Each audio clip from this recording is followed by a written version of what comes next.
want Republicans dead.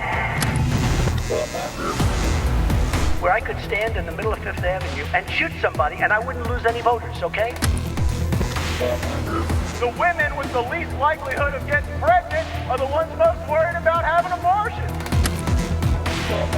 On January 6th of 2021, you had tens of thousands of people peacefully protesting.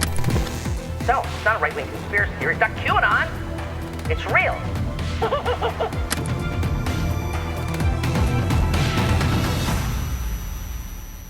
My guest today on the podcast, you are going to love this one, folks. It's Stephen Fish, and he has a phenomenal new book that I strongly encourage you to take a look at. It's called Comeback: Routing Trumpism, Reclaiming the Nation, and Restoring Democracy's Edge. And Stephen talks about something that I have known from experience and felt in race after race after race across this country, and seen in the way that successful battles against authoritarians here and abroad can be waged. And that is that dominance in politics matters. A lot of our Democratic friends want to sing Kumbaya and argue about policy. We know that really doesn't work. Stephen's going to talk today about this book and tell us a little bit about how we can win, not only this year, but as we go forward in facing up against authoritarians, bullies, and tough guys around the world. So, Steve, thank you so much for joining us on the Enemies List today. Tell us about how you came to write the book Comeback, and talk to folks about what the central predicate of the work is. Well, Rick, thanks so much for having me on. You know, I'm a comparative political scientist, and I study, democracy and authoritarianism. And what I've really focused on for a long time is how people can get their freedom and keep it if they do. And as I looked around the world, and I'm sure you've done this as well, I started to see a pattern emerging. Democracy's been under threat now for, the better part of a decade and a half or so around the world. And what seemed to be making the difference was that all these countries where democracy was coming under threat were not united by some economic crisis or, some big cultural backlash. Right. In fact, in many of these countries, the economies were doing great. Public attitudes have been liberalizing. But it seemed like it was a matter of leadership. And what you saw from India's Narendra Modi to Donald Trump to Vladimir Putin to Viktor Orban in Hungary was that this breed of demagogue was very good at showing people that they were in charge. They were the guys who really kind of had the dominance edge over everybody else, and they could get things done. And whether you like their policies or not, many people actually started feeling like, well, these are the tough guys who can actually defend us. Whether you agree with their policies or not, they're the ones who actually can get things done. And very often around the world, liberals actually had completely lost track of the need to, own their opponents. What's more, they oftentimes had dropped the flag and left the flag in the hands of these ethno-national creepy crawlers. And they weren't telling their own glorious, liberal, inclusive, anti-ethno-national story. Then I look at the United States, and it seemed like the same thing was going on here. What's more, the stories that liberals tell ourselves about how we got Trump and how to get rid of him just didn't seem to wash. There's a story out there about the poor, straightened, white working man, falling into his cups on his way to an early grave due to escalating insecurity, job satisfaction, and so on. But if you look at the data, going back to the 1970s, I could not find evidence of this in the data. In fact, working class people in this country, you could always hope for better, but have done reasonably well. Our economy's done better overall than most of the other rich countries. What's more, you do not see escalating bigotry and intolerance. Exactly the opposite has happened. So I started again turning to the question of leadership. And what I saw in Trump was the same thing I see in Orban and Putin and Modi, which is a guy not who has especially popular policies or philosophies, but a guy who has this reputation of being able to own his opponents. This is part of that illusion of white working class economic anxiety that was used as a bludgeon to work the refs in the media and in the traditional Republican Party, came to us in the form initially of J.D. Vance in Hillbilly Elegy. That's right. And millions and millions of people read that book. I read that book. I thought it was elegantly written. I thought it was well done. but J.D. Vance, interestingly enough, has abandoned all the predicates that he claimed were there and become a raving ethno-nationalist who's now about owning the libs, punishing the enemies of Trump and Trumpism. And so that economic anxiety lie about globalization and about the changes in the job market, it turned out it really was the first big lie before Trump's big lie about losing the election. This idea that and I wrote about this in my first book, that economic anxiety was what they were unwillingly becoming these monstrous characters because of economic anxiety wasn't true. They wanted the tough guy to tell them it's okay. It's okay to be ugly. It's okay to be racially motivated. It's okay to be loud. It's okay to be obnoxious. It's okay to use violence. They really were looking for that a long time before J.D. Vance gave them a sort of paper excuse for it.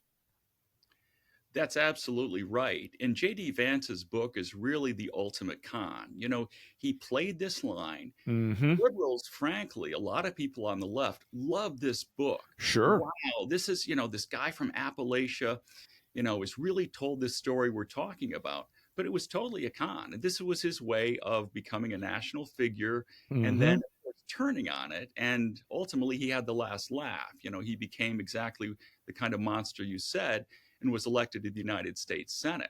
So it should be telling to us that we actually fell for that con. Many people on the left did, and this is what we get. Well, and when you look at the depth of, I think, liberal anxiety about, because look, there has been a divide in the country in the last 30 years.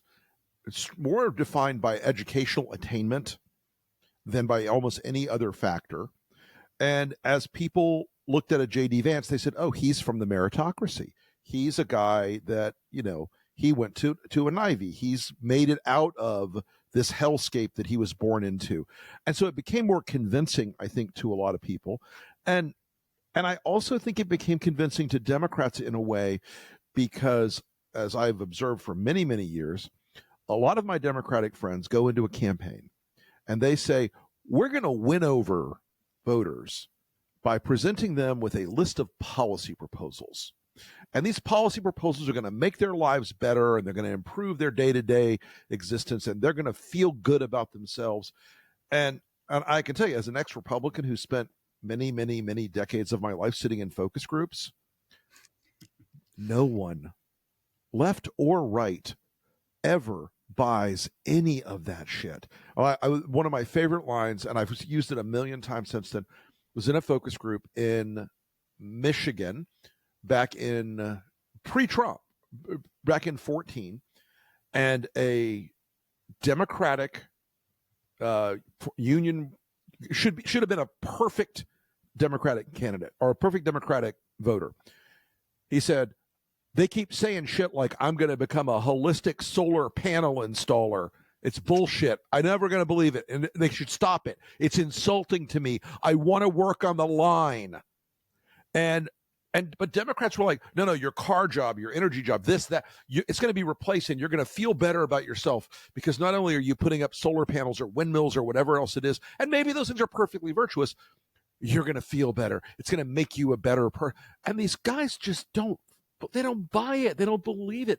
So when they see a Trump, when they see a Vance, when they see a DeSantis, when they see all these characters who are like, yeah, I'm going to be your extended middle finger. I'm going to be the guy that tells those elites that are promising you that you don't get to work in a union job in an auto factory or a parts plant anymore. You get to become a windmill installer. You get to learn to code or whatever the thing is. They go to that because they are attracted to the transgressiveness of the strength and the assertion of dominance. There's no doubt about that. And in fact, if you talk to these folks, as you've done for sure and studied this for many years, they will not tell you what so many Democrats think they will. What Democrats oftentimes think is these folks are going to tell you, back in the day, the Democrats used to really mind my wages and working conditions, and they really stuck up for my old man's trade unions. And since they abandoned that for neoliberalism, starting with Clinton or something like that, I'm going to turn to Trump. That makes no sense logically. You wouldn't turn to the guy who is even more mindless of your economic interests. Second of all, that's not what they're going to tell you. If you belly up to the bar and talk to some working class Trump people, they won't tell you what I just said. They'll tell you basically that the Democrats are wimps, weak patriots who, look down on people like them and think that they're bigots. And they'll tell you, we're socialists as well. They don't want more of those hardcore lefty policies that we offer them with this very condescending tone. We basically tell them, look, if you don't understand that the American dream is dying for you and that you need nothing more than a government provided break, well, just wait till you get old and the Republicans won't cover your pre-existing conditions. That's the attitude we have brought to this. If you go back to FDR and JFK and LBJ, these guys who actually really presented highly progressive programs to people, they never adopted that tone. First of all, they wrapped all their progressive policies in this grand national vision of America showing the world what we're made of. So there was this kind of liberal nationalism. Second of all, they told people, you earned this with your hard-earned tax money. And then they appealed to our better natures. They said, let's help the poor folks while we're at it. The Democrats these days do none of that. We have this condescending message to the working class, who everybody in the working class knows we kind of think that their bigotry is holding them back from voting for us. And we don't package our policies in this big convincing narrative. And to them, that feels condescending. It doesn't feel like the kind of policies they want. Americans can embrace progressive policies, but you do it the way Bill Clinton did. You say, this is a way of getting people back to work. We're all about self-reliance and self-help in this country. And Clinton, like FDR and JFK and LBJ, were able to sell these progressive policies to people, packaging them that way. With Obama and with Biden, we've really lost track of that, certainly with Hillary Clinton as well. And one thing I think that it's important to recognize is a lot of the people that have been drawn to Trump, they are not drawn to the traditional Republican message of limited government, minimal regulation, small government, constitutional, fealty. They're not drawn to that. They like the big government angle of it. This is traditionally, I like to always, joke to my Republican friends, look, guys, I know you hate socialism. And I'm not a huge fan of its normal outcomes in a lot of places, but we've had a lot of just the tip socialism in America for a very long time. And the Republican voters, at the peak irony ever, the sign of keep your hands off my Social Security at a Republican rally, is just like, of course, yes, because of communism. But I want to get to a point that you touched on that means a lot to me, because I am a words and pictures guy. I am a guy who understands iconography and symbolism and how it fits into the human psyche of American voters.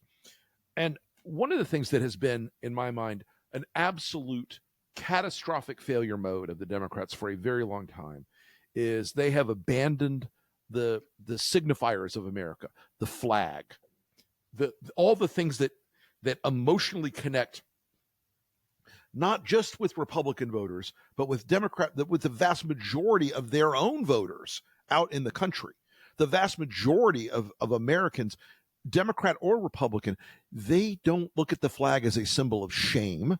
They don't look at America's history as 100%, anathema. They don't look at our flawed beginning as a disqualifier for continued improvement or future greatness. Talk to us a little bit about the way that the Republicans have kidnapped and adopted and appropriated a lot of the symbols that make so much of a difference in American political life. Well, I think the way they've appropriated it is just by virtue of the fact that the Democrats have allowed them to do this. Correct. Look, both parties, the Republicans have always, tried to portray themselves as the stronger patriots, but the Democrats used to do that too. But the Democrats have gotten so squeamish about nationalism. Right. And on the far left, people really don't oftentimes think that the United States is kind of worthy of loyalty and pride because of all our past injustices. Now, the fact is, Biden and company are not woke extremists. They're great patriots themselves. Sure. But they don't distance themselves very strongly from these people on the far left and grab the flag themselves. Everybody knows Biden is very patriotic. But the fact is he still leaves the flag in the hands of the Republicans. Consequently, you've got a party, the Republican Party, which has abandoned what I call in the book the 4 pillars of Americanism. The first is democracy. You can't call yourself a patriotic American or a conservative in this country that was founded for the purpose of self-government if you're fighting democracy. Number two is our demographic dynamism. That is a country of immigrants whose greatness and cultural and economic greatness is ensured by new arrivals. Reagan pounded away at this as he justified some very liberal immigration policies. Sure. Right? Number 3 is economic freedom. The Republicans are no longer a party of market fundamentalism. This is not Reagan and McCain.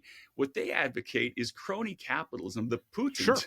It's a kakistocracy. It's Putinism. Absolutely, where politicians leverage their public office for private gain. And number 4 is defense of our democratic allies against their and our sworn enemies. The Republicans side with our greatest sworn enemies. That's Putin.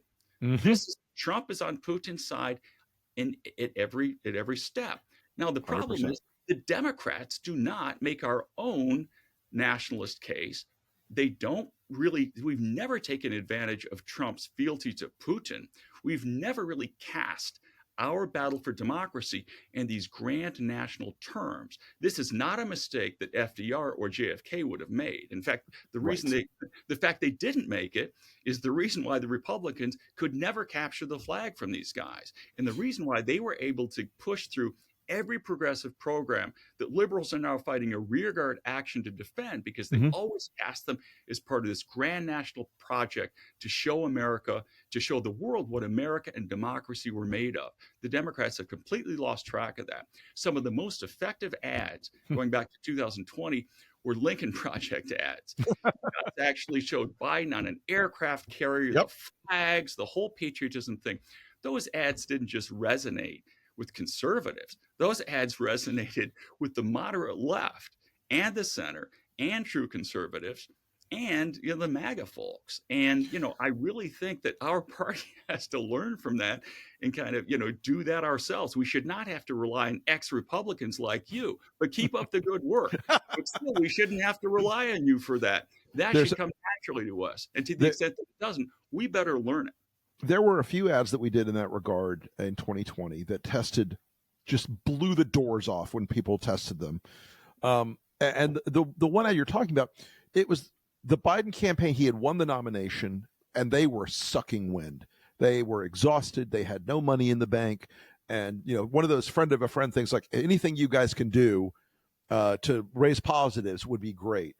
And so we came back, and this ad, folks, it's, Joe Biden, on an aircraft carrier. Joe Biden saluting troops as he walks by a line of uniformed soldiers. Joe Biden, flags, eagles. I mean, it had everything except a Trans Am jump in the Grand Canyon.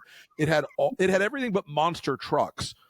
And a Democratic friend who was a pretty senior person in the Biden effort called me. He goes, "I would never have thought to do the ad that way." And I was like, I know. You would make a Benetton ad. You would make an ad with every single conceivable demographic of people you could think of. You'd shove them all into one ad. You'd talk about policy, and then you'd think, why doesn't this move numbers? Because Americans want to feel that their candidates love the country they seek to lead. Absolutely, and everybody everywhere does, Rick. This is not even just an American thing. Right. Correct. Everybody Correct. Of the country. Everybody wants to feel proud of it and grateful for it, and the vast majority of Americans do. And if you can't be the party that shows folks that you love the country better than your opponents do, we know from comparative political science, we know from common sense, you're always going to start any election campaign with a big disadvantage. Yep.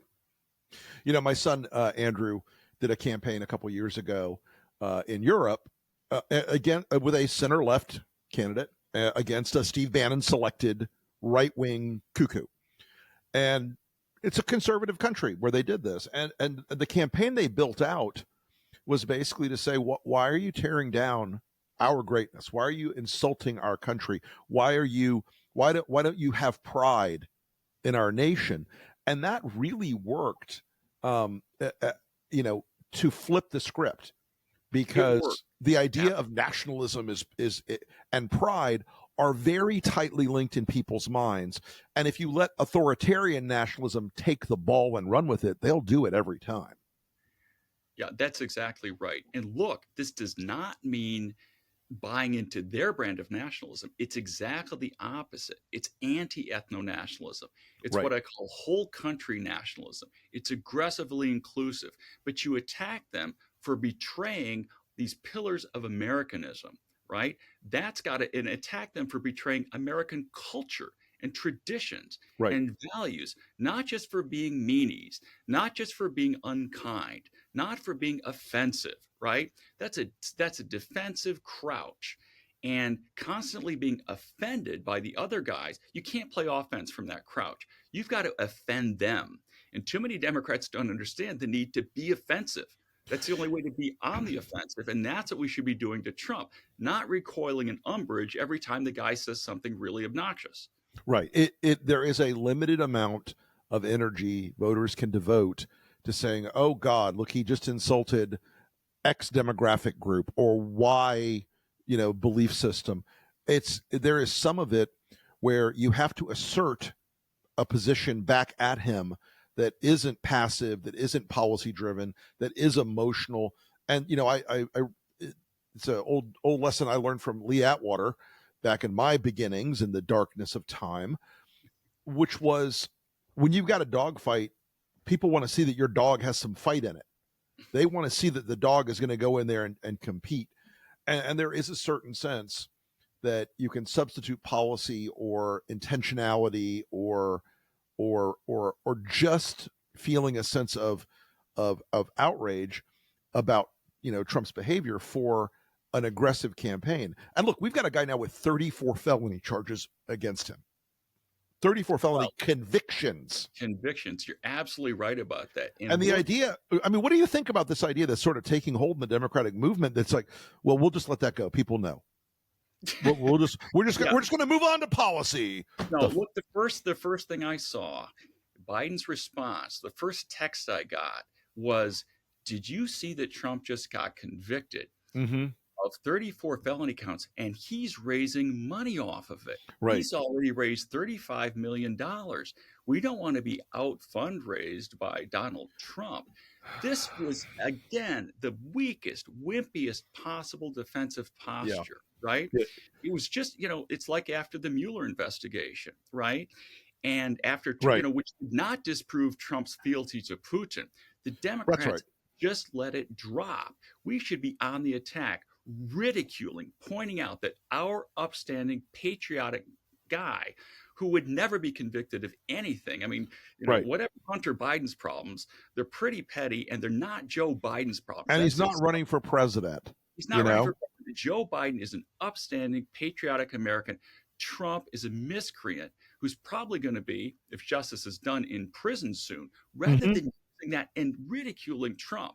What the Democrats are doing, again, is saying, you see how awful he is, and trying to raise funds off of that. Again, doing the low dominance thing, shining the spotlight on one's opponent, and hoping that people will realize just how awful he is, being offended, being defensive. If you go back to 2016 and Hillary Clinton's campaign, which is what gave Donald Trump to begin with, her stance was always umbrage. It was always being offended. To get back to your earlier point, it was always saying, Latinos, did you just hear what he said about you? He called, illegal, or she wouldn't say that, she'd say undocumented, migrants, rapists.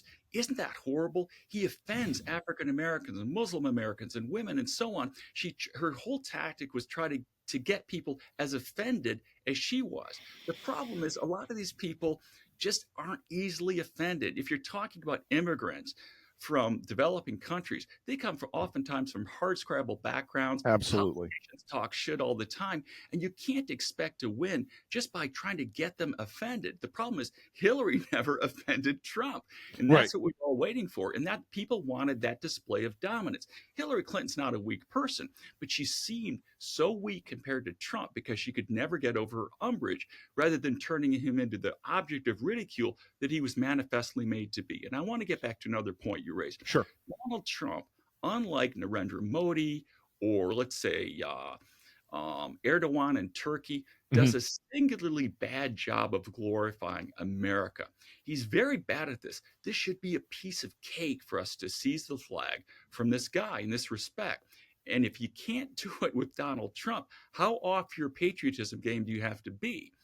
You know, and what I say in the book, and I devote a whole section of the book to this, is telling our own pro-democratic, what I call a national democratic narrative that can fight back against Trump and betray his treason of the United States. He is a traitor to all pillars of Americanism. In fact, a traitor to the United States, probably in the strict sense as well. God knows what Putin got from Trump in the way of national secrets. The man's interested in monetizing everything he can. You know, the idea of treason as the ultimate betrayal of any patriotic value is something that I think we need as a message to reconnect for a lot of voters, because right now, successfully on the part of the Trump's people, he's said, you know, you're just disagreeing with me because you dislike me. You calling me a traitor because you dislike me. And, you know, the guy is objectively a traitor. He is objectively un-American. He is objectively a criminal. He is objectively a danger to the future of this country. And, you know, and you mentioned, like, immigrants don't always understand the sort of, oh, aren't you put upon argument that was made by Hillary a lot, and to some degree gets made by Democratic, you know, folks even now. My plea to Democrats, especially because they worry now about losing Hispanic men, they worry about African American men, is to look to the things Stephen is saying in this book, folks, because those voter groups both come with a very strongly patriarchal cultural load, and they are looking for the tough guy. Why do they like him? They like him because he's an asshole. They like him because he swaggers. They like him because he says, all my enemies. They like that. And you will not, Democrats, I promise you, with every fiber of my being, I promise you, if I lined every single one of those groups up, if I put 100 focus groups of Hispanic men and 100 focus groups of African American men, not one of your promises to do policy things for them will sell. Not one.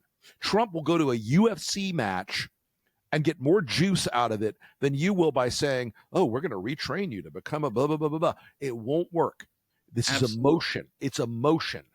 It's always emotion. And the Democrats think it's reason. It's about offering another ad buy on what we're going to do for their prices of Viagra and Valium. Like, people don't vote on those things. People vote for who they think is going to be the best and the strongest leader.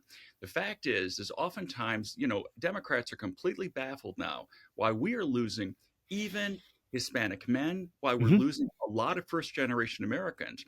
And, you know, I can't tell you how many students I've got here at Liberal Berkeley whose parents are first-generation Americans, and they're all in for Trump. And when I ask them about it, the basic message I get is the following. And you can get this just going down to a bar and having a beer with some of these guys, which is basically the Republican message is, okay, you're here.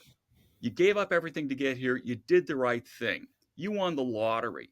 Now go start a business, get rich, do whatever you want. Right. Here you are. And the Democrats say, well, that's not a very warm welcome. But what did they get from us? What they get from us oftentimes is condolences. Are you sure you really made the right decision by giving everything up to come to this country that's saturated with anti-immigrant sentiment and white supremacy? The fact is, Americans are more pro-immigrant than we've been at any time in our history. That's right. And, it's, of course, it's pro-legal immigration. Nowhere Sure. in the world are people happy about illegal immigration. And the Democrats, unfortunately, just parenthetically, very often fail to make the distinction between legal and illegal immigration, right? Right. And this is what gives Trump's an advantage. Trump's an advantage even with this pro-immigrant public. So the Democrats have to actually make a point of, making a distinction between the two. It's so true. It's so true. Well, yeah, and what's more, Rick, let me just follow up on another point. Look, our approach to Trump should not be, look at how awful this guy is. Look at how mean this. We should ignore Trump, except to just ridicule him. This should be about us, our guy, our way of doing things, our patriotism, the shining the light on Trump and hoping against hope that people will finally wake up and realize how awful this guy is a losing strategy. We've been doing that since 2016, and it hasn't moved the needle. In fact, it's built him up. Well, it's funny because I get a lot of grief from some Democratic media consultants and from some professional, we must test every ad and we must make sure that the focus group approves of every word and image type people, because we make ads that get in Trump's face, that get in his head, that get in his shit. And people are like, why do you do that? Is that just liberal? No, I don't care about who else sees it. It goes on TV in Mar-a-Lago to mess with him, because the more he behaves like Trump, the more my argument is made to the American people. The more he behaves like Trump, the more every pro-democracy person in this country can say, yeah, no, that guy's weak. He's weak because he can't control himself. He can't maintain himself. This is why in this window that we're recording this, it's been about a week now since the verdict, and there has been a profound shift in the early numbers. We're going to see more of it, I think, because it makes Trump not the strong man for once. Now he's in the hands of the system because he was weak. He was sleeping in court. He was out of emotional control every day. And the more you can show Trump in that frame, the better off we are as a country. So absolutely. So Stephen, I've got one more question for you, and I wanted to get your feelings on this. As we go into July, we're going to have our first debate. If you're Joe Biden, how do you frame your performance in that debate against Donald Trump? You attack Trump, you ridicule Trump, and that's about all the attention you pay to Trump. Otherwise, it's all about you, Joe. You're the man. Quit making it a referendum on Trump, right? That just builds him up. To the extent you deal with him at all, he should just be an object of ridicule. Biden needs to make his case. Another aspect of what I call low dominance messaging is this squeamishness about crowing about your own accomplishments. Oh, God, kills me. The Democrats seem to think that if you really step out and hammer into people's heads all the great things that have happened in this country due to our party, due to our policies, somehow that's like insensitive to those who still suffer. We saw this in the Obama administration's messaging. He did great things for the country, but and I've got a chapter in the book on this, his messaging team kept saying, oh, but Mr. President, our polling shows that not everybody's feeling the benefits yet. So you can't step out and say America's back and all these great things you're doing. So Obama's messaging, it was always great during election campaigns because it was just him front and center telling his story. That was great. But while he was in office, he was constantly bridled by these advisors. So consequently, his messaging was always, and this is from a guy that saved us from a global depression and then gave us health care, and whose second term was an unequivocal economic success, was always, well, things are better than they used to be, but they're not as good as they should be. I'm trying my best, and I know a lot of you guys are still suffering, but still, it's better than if they were in power.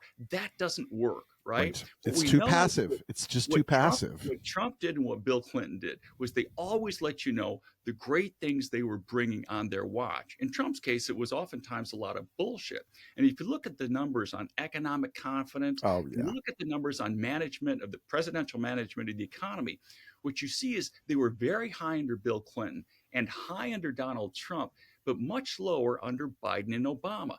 That has no relationship to empirical reality. Biden's economy is every bit as good as Trump's or better right now.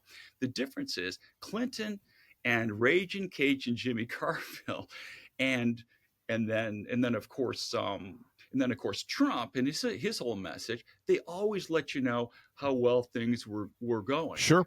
Promises kept, right? The fact is that these guys were always telling you they were delivering.